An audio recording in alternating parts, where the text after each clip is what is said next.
allons donc ouvrir la parole de Dieu dans le livre de Josué au chapitre 20. Après, ça serait bien de garder la page ouverte. Toujours intéressant.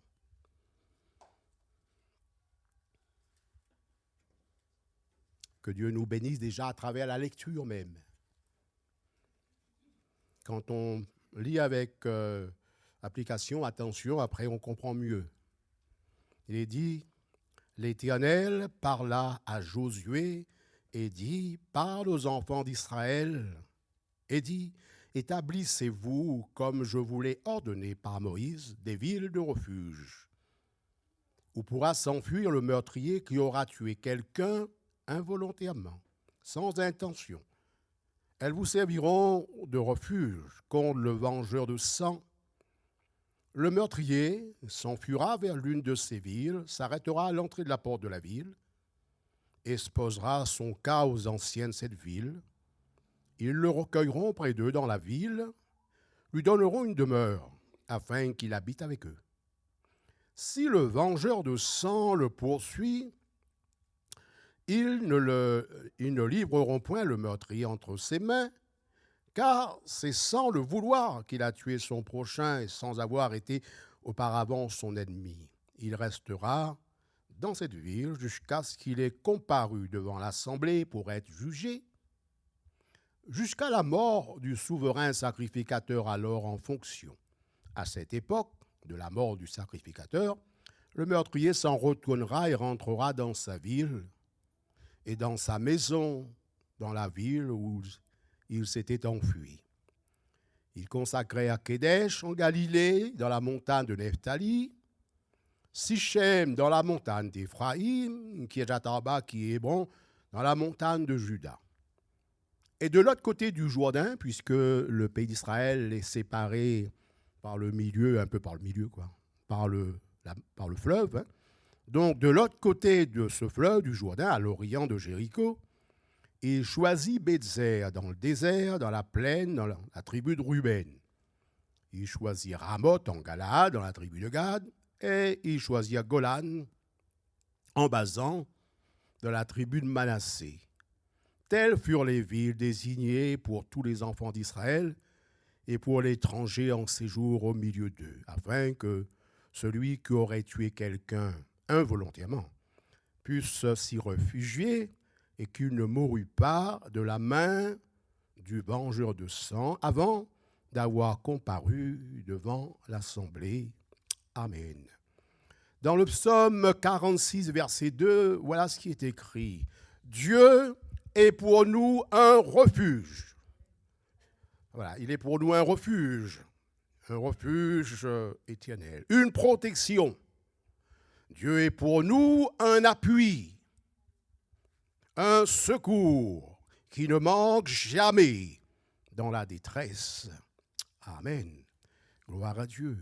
Dans le psaume 40, verset 1er, il est écrit le témoignage du roi David. Et il dit, son témoignage, c'est qu'il s'est réfugié en Dieu et Dieu a répondu à sa prière, à sa foi. Il dit, j'avais mis en l'Éternel mon espérance. Et il s'est incliné vers moi, comme un père s'incline vers son enfant qui lui fait appel.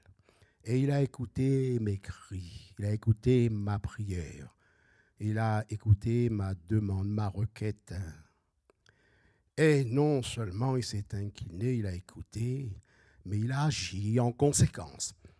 Il dit, il m'a retiré de la force de destruction. Donc voyez-vous dans quelle situation il était, celui-là. Du fond de la boue. Et il a dressé mes pieds sur le roc. Le roc nous parle de Jésus. Le rocher éternel. Il a fermi mes pas et il a mis dans ma bouche un cantique nouveau, une louange, une reconnaissance à notre Dieu. Et Dieu nous bénit en tout temps, de sorte qu'en tout temps, nous pouvons être reconnaissants. En tout temps, nous avons sujet de louange, d'adoration à notre Dieu vivant, puissant. Alors, revenons à notre chapitre 20 que nous avons lu. Dans ce chapitre, vous l'avez remarqué, Dieu se présente comme le bienveillant qui accueille les pécheurs repentants. Amen. Pensez à vous.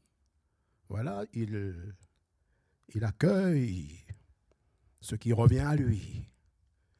Il accueille ce qui reconnaît, eh bien, leur péché, leur désobéissance.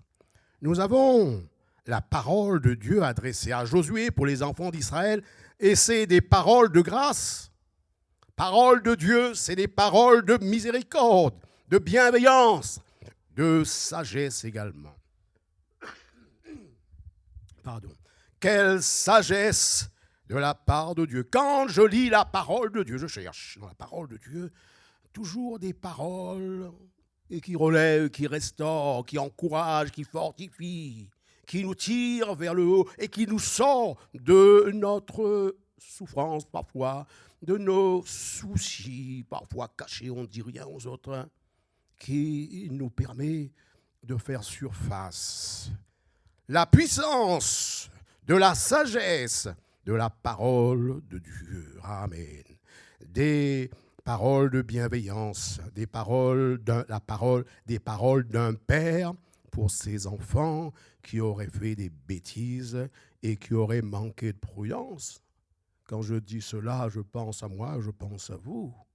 Voilà. Alors, quelles sont ces paroles? Versets 2, 3, je peux le reprendre. S'il y est là, ouais, d'accord.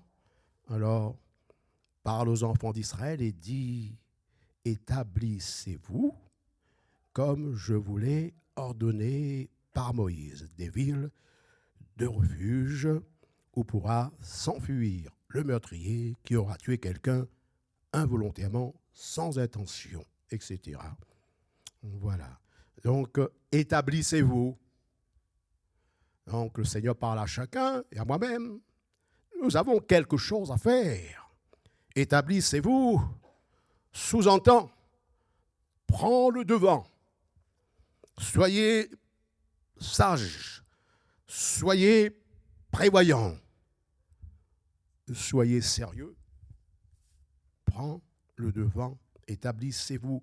Et c'est chacun de nous de faire en sorte qu'au cas de problème, nous ne sommes pas loin du Seigneur, mais nous sommes tout proches du Seigneur. Alors, quelles sont les villes de refuge? Nous les avons énumérées au verset 7, 9. Il y a eu Kédesh, Sichem, Hébron d'un côté du fleuve, du Jourdain, et de l'autre côté, Golan, Ramoth et Bethzor. Ces noms, bien sûr, n'est pas sans signification, un sens prophétique. Et ces villes étaient situées de manière à ce que tous les enfants d'Israël aient accès facile. Donc, étaient construits d'une manière ordonnée pour faciliter la protection de ce qui en avait besoin, pour faciliter le salut des pécheurs. Qu'est-ce que Dieu n'a pas fait pour faciliter le salut des pécheurs, ceux qui ont fait des bêtises? Qu'est-ce que Dieu n'a pas fait pour faciliter mon salut et votre salut? Pensez-y. Donc, pour faciliter la fuite du pécheur vers la ville de refuge. C'était du sérieux. Et frères et sœurs, Dieu est sérieux. Et avec Dieu, il doit y avoir du sérieux. Dieu est sérieux surtout quand il s'agit de secourir des hommes en danger de mort. Nous étions tous en danger de mort, de perdition éternelle, et le Seigneur a fait ce qu'il fallait faire. Donc, quand il s'agit de notre salut, nous qui avons péché contre Dieu, et il a agi pour notre salut. Dans Ézéchiel chapitre 18, verset 23, il est écrit « Dieu ne désire pas la mort du pécheur, mais que le pécheur change de conduite de manière de vie, de penser, d'agir, et qu'ils vivent. Amen. Qu'ils vivent la vie éternelle. Ces villes de refuge, justement, avaient pour but de permettre aux meurtriers d'échapper aux vengeurs de sang qui étaient là, derrière lui. C'était la famille de quelqu'un qui a été tué par ce meurtrier qui a tué sans le vouloir. Malheureusement, ça peut arriver. Donc, c'était pour le permettre d'échapper à son bourreau. Et verset 4-5, le meurtrier s'enfuira vers l'une de ces villes. S'enfuira. Il s'empressera à atteindre ces villes. Ah, il y a du sérieux là. La mort a ses trousses. À cause du péché, la mort était à nos trousses. Et il se hâtera d'atteindre une des villes de refuge. Cela me fait penser un jour, Jésus a dit à Zachée, Zachée, à toi, empresse-toi de descendre. Pourquoi Jésus a dit à Zachée, à toi de descendre? Parce que Zachée était perché sur un arbre. Donc, il était dans une position inconfortable. Et sans le Seigneur, parce que Zachée n'avait pas le Seigneur, il était dans une position inconfortable. Sans Jésus dans votre vie, eh bien, vous êtes dans une position inconfortable. Et tel que Jésus a dit à Zachée, à toi, empresse-toi de descendre, de sortir de cette situation inconfortable. Sa vie, la vie de Zachée, faisait qu'il était dans une position inconfortable. Et Jésus lui a pressé de se cacher en lui. Alors pour son salut, de même, le meurtrier était dans une position inconfortable. Et pour son salut, il devait choisir la ville de refuge le plus proche. Pas le temps d'aller voir sa famille, sa femme, de leur expliquer son souci. Pas le temps de se changer. Il lui fallait, arriver au plus vite que possible dans la ville de refuge. C'est une question de vie ou de mort. Donc, il s'empressait de choisir la ville la plus proche afin de parcourir le moins de kilomètres possible. Et les chemins pour parvenir aux villes de refuge devaient être préparés. Ça me fait penser à ce qui est écrit dans Amos, chapitre 4, verset 12. « Prépare-toi à la rencontre de ton Dieu. » Le chemin devait être dressé et non tortueux. Oh, que notre chemin vers Jésus ne soit pas tortueux, mais que soit le chemin, c'est Jésus lui-même. Et ce n'est pas un chemin tortueux, c'est un chemin dressé. Donc, le chemin devait être entretenu. Entretenez-vous par des psaumes, des hymnes. Entretenez-vous dans le Seigneur. Que ces chemins soient prêts en tout temps, toujours en bon état, praticables, et à aucun moment ce chemin devait être encombré ou encore moins fermé. Pensez à vous, qu'il n'y ait pas d'encombrement entre toi et le Seigneur, qu'il n'y ait pas de blocage, qu'il n'y ait rien qui peut te bloquer là parce que tu es bloqué loin du Seigneur. Le vengeur de sang ne manquera pas de ruiner à jamais ta vie. Et le Seigneur, lui, il est le sauveur. Amen. C'était, comme je disais, une question de vie ou de mort. Alors, est-ce que tous les meurtriers pouvaient trouver refuge dans ces villes? Non, certainement pas. Au verset 5 et 9, nous parle des meurtriers, je dirais, innocents. Voilà, qui auraient fait mourir quelqu'un sans le vouloir. Ouais, et le meurtrier devait s'empresser d'arriver et d'atteindre la ville de refuge le plus proche. Et arrivé à la ville de refuge, se présenter devant les anciens de la ville, c'était un peu comme un tribunal, si vous voulez, et prouver son innocence avec l'aide des témoins pour pouvoir, bien sûr, bénéficier de la protection qu'offraient ces villes de refuge pour les innocents. L'accueil était à la hauteur. Au verset 4, il est dit, ils l'écouteront, les anciens navires l'écouteront, sa cause, sa requête, ce pourquoi il a dû fuir, et ils l'accueilleront. Ils l'accueilleront. Et verset 5, il est dit, ils ne le livreront pas parce que à la porte de la ville, en dehors, il y a le vengeur de sang, voilà, qui réclame justice. En dehors. Ne soyez pas en dehors du royaume de Dieu, soyez bien dans le royaume de Dieu. C'est là qu'il y a la protection. Ils ne le livreront pas et il lui donnera la possibilité de rester dans la ville. À partir de là, le meurtrier avait intérêt à rester réfugié dans la ville. Au cas contraire, il devenait vulnérable. Si le vengeur de sang le rencontrait juste en dehors, même pas loin, mais en dehors de la ville de refuge, il se faisait tuer. Et le vengeur de sang demandait que ça. Ah, par ailleurs, il est dit, le diable est comme un lion rugissant, cherchant qui le dévorera.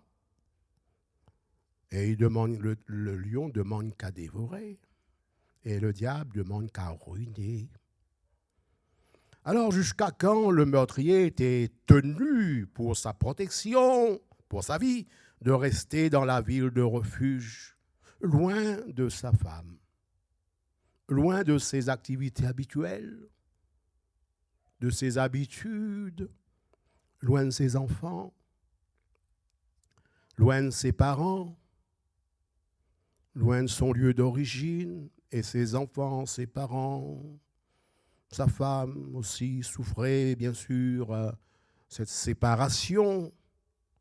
Eh bien, au verset 6, il est écrit qu'il devait rester là, dans la ville, le refuge, jusqu'à la mort du souverain sacrificateur. Je reprends le verset 6. Il est dit, il restera dans cette ville jusqu'à ce qu'il ait comparu devant l'assemblée pour être jugé.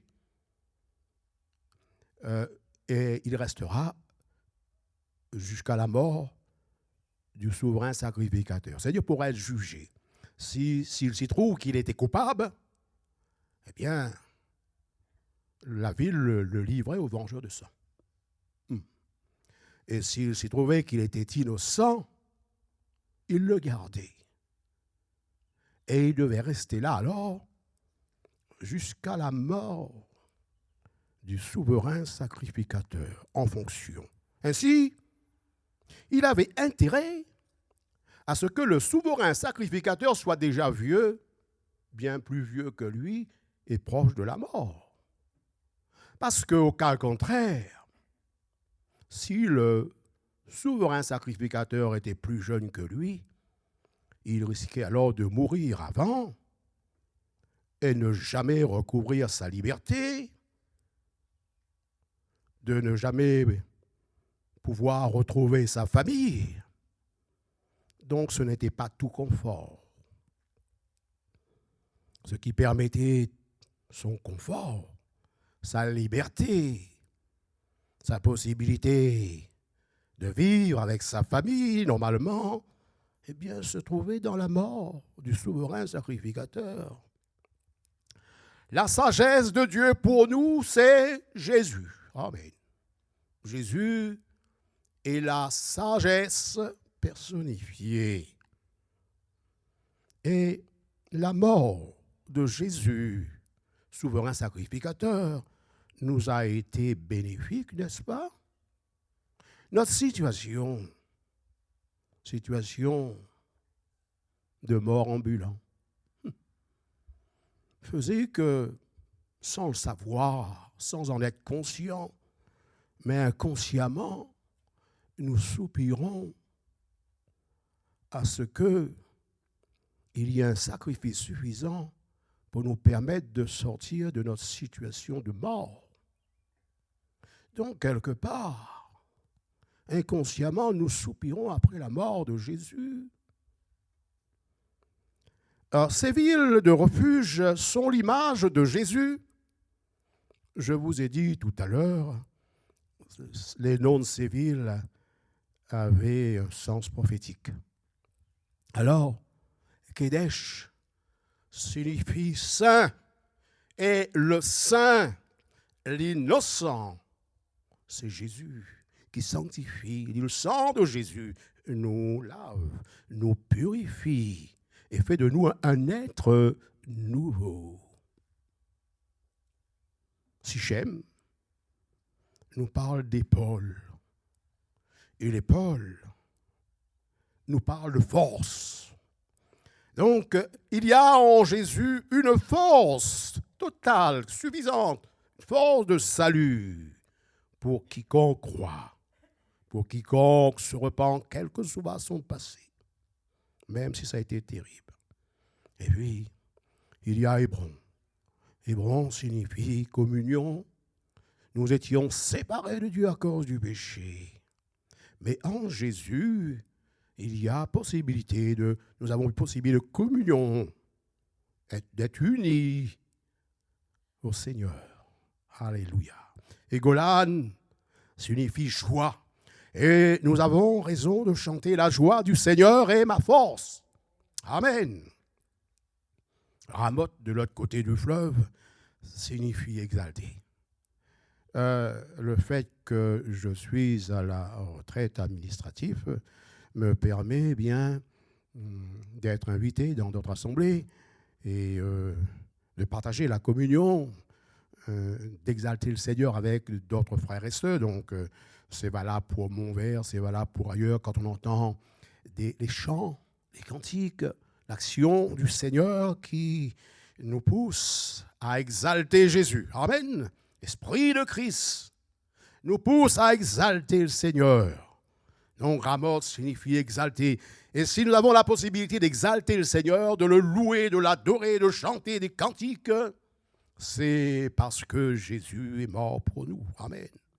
Et Bétzor, justement, signifie forteresse, refuge, sécurité, protection. C'est en Jésus que nous avons la justification, la sanctification, d'où la nécessité absolue d'être en lui, de rester en lui, de demeurer en lui et de ne pas sortir de la présence du Seigneur. C'est en Jésus que nous avons la force d'échapper aux ruses du diable, symbolisé dans ce chapitre que nous avons lu par le vengeur de sang, le diable avec ses séductions.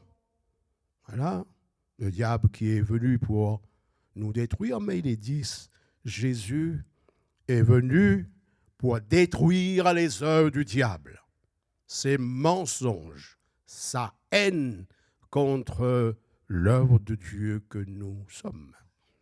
C'est Jésus qui fait notre communion avec Dieu.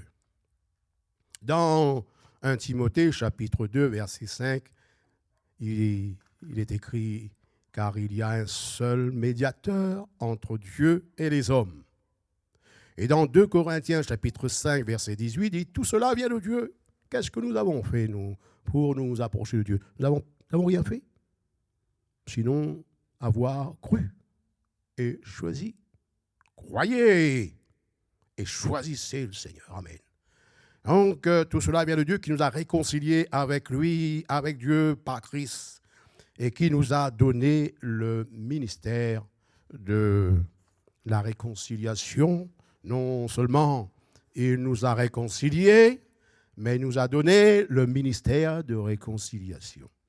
Et dans 2 Corinthiens, chapitre 5, verset 17, Il dit, si quelqu'un est en Christ, s'il est en Christ, il est une nouvelle créature. Les choses anciennes sont passées. Voici, toutes choses sont devenues nouvelles, et tout cela vient de Dieu, de sa bienveillance. Le diable accuse les chrétiens. Mais les chrétiens, eh bien, ils ont cette réponse. Si quelqu'un est en Christ, je suis en Christ, il est une nouvelle créature. Les choses anciennes sont passées. Tout ce que tu me reproches, c'est passé. Voici, toutes choses sont devenues nouvelles. Et tout cela ne vient pas de moi, ni de toi, mais de Dieu.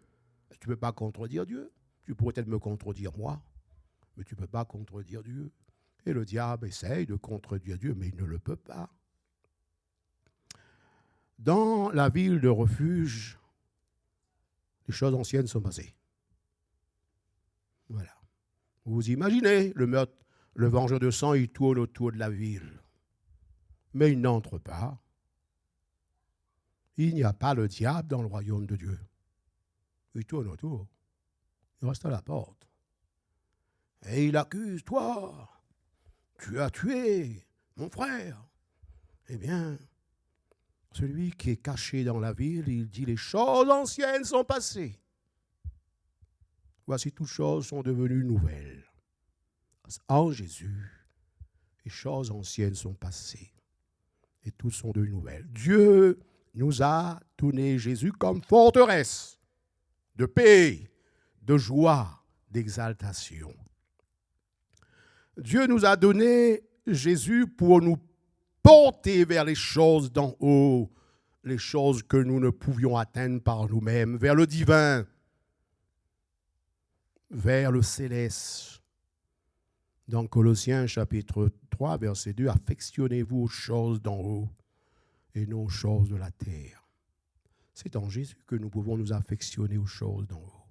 En dehors de lui, nous restons vulnérables, nous restons asservis aux vengeurs de sang, nous restions esclaves, et en dehors de Jésus, nous mourrons.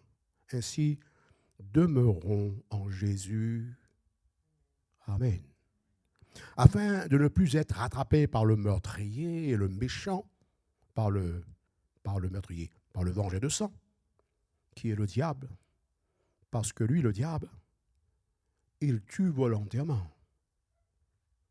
Dans Jean chapitre 8, verset 44, il dit, le diable a été le meurtrier dès le commencement. Donc, c'est du sérieux. Et ça nous amène à nous cacher en Jésus. Demeurons en Jésus, le souverain sacrificateur parfait, et qui a déjà connu la mort.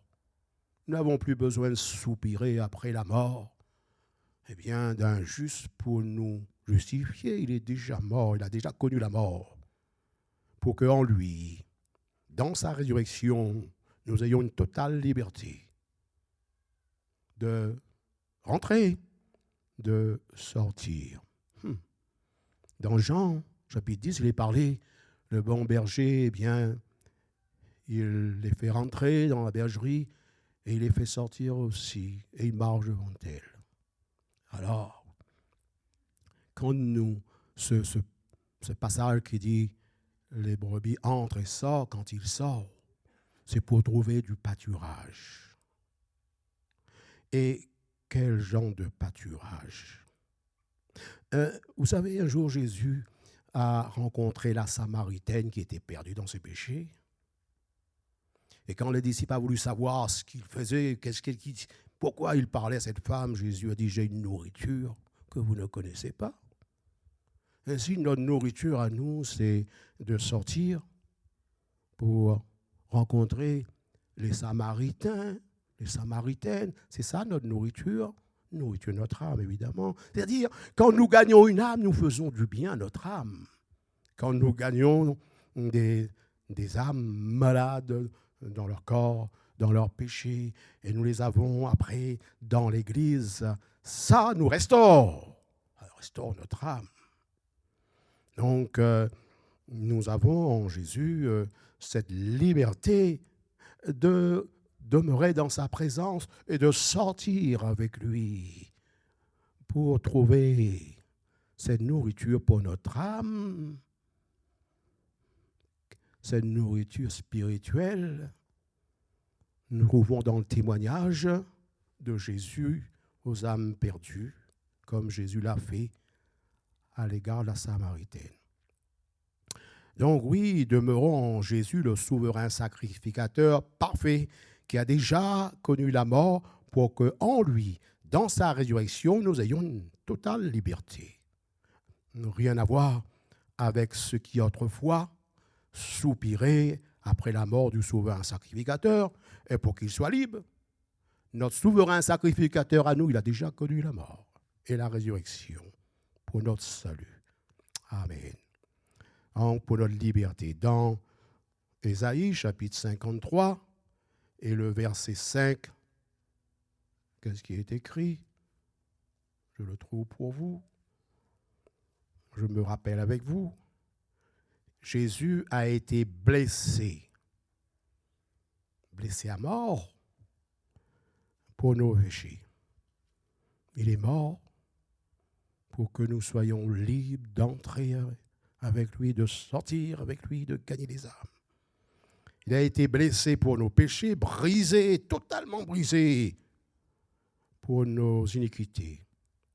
Et le châtiment qui nous donne la paix est tombé sur celui qui est mort, sur le souverain sacrificateur qui est mort, pour nous permettre d'être libres, d'aller chez nous, des moyens de salut pour ceux qui font partie des nôtres.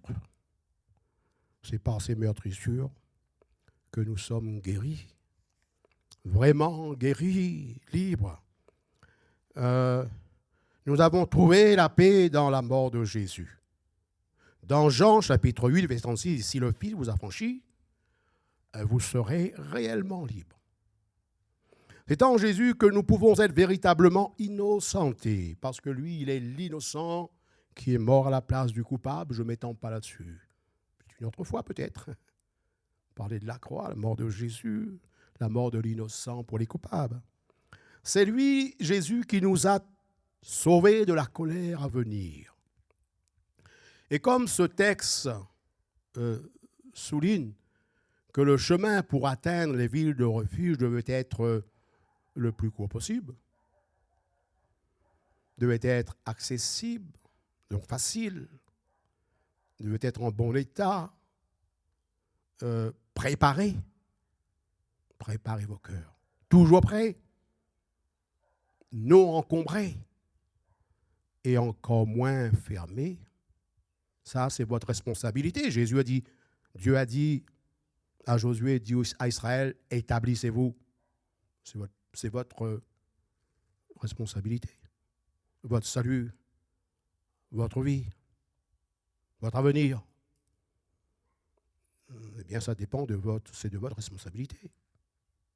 Le Seigneur, il a donné les possibilités, il a ordonné des ordonnances de sagesse. Maintenant, qu'est-ce que vous allez faire, vous? Vous allez fermer votre chemin entre vous et Jésus? Il ne faut pas le faire. Il faut être sage. J'ai dit, établissez-vous, ça veut dire prendre le vent.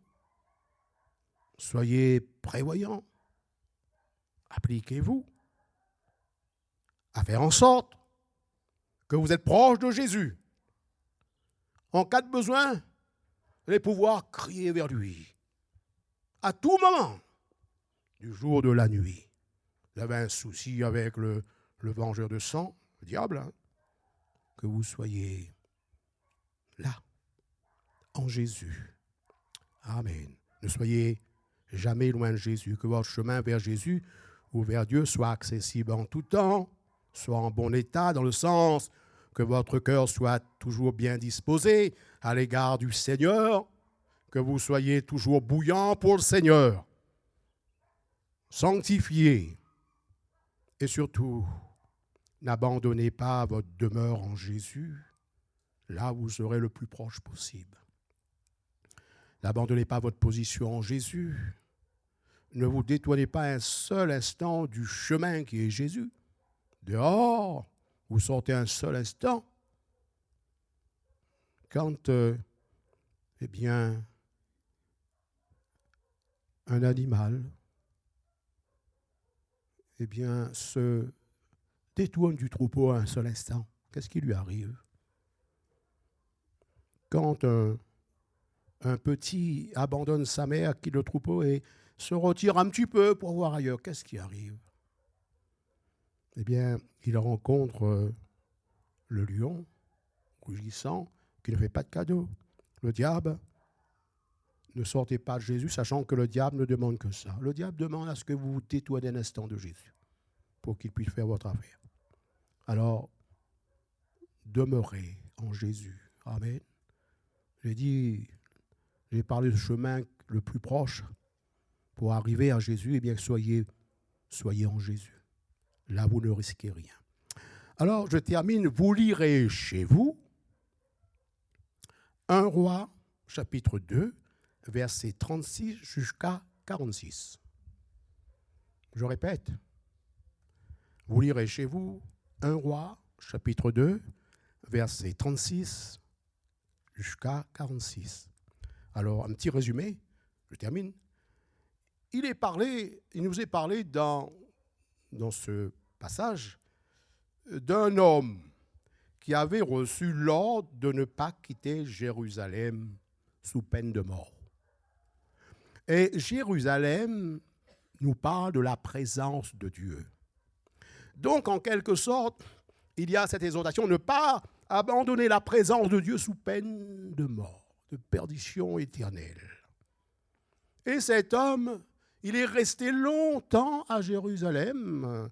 Le roi lui a même dit, le roi Salomon, lui a dit, construis-toi une maison. Pas une tente, mais une maison. Ça veut dire que tu restes là, tu t'implantes là. Toi aussi, implante-toi dans le Seigneur, dans la présence de Dieu, sous peine de mort.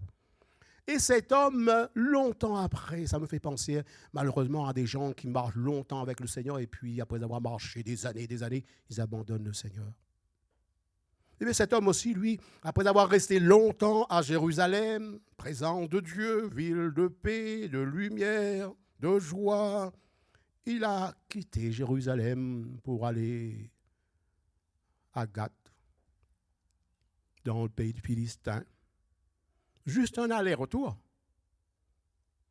Voilà, comme le chrétien qui dit, fais juste un petit tour en dehors pour voir ce qui se passe ailleurs. Après, je reviens. Un petit tour. Et quand il arrive, il est dit, le roi l'a appris. Le roi l'a su. Vous savez, notre Dieu, il sait tout. Et s'il est vrai que Dieu pardonne, il est aussi vrai que le diable ne pardonne pas. Alors, à son retour, le roi lui dit, on ne t'avait pas donné cet ordre de rester à Jérusalem et de ne pas sortir? Et tu as répondu, oui, tu as compris pourquoi tu es parti. Et cet homme, il a subi la peine, qui était la peine de mort. Il a été mis à mort. Alors, vous lirez ça chez vous. Ceci pour vous dire, ne vous détournez pas un seul instant de Jésus. Restez en sa présence.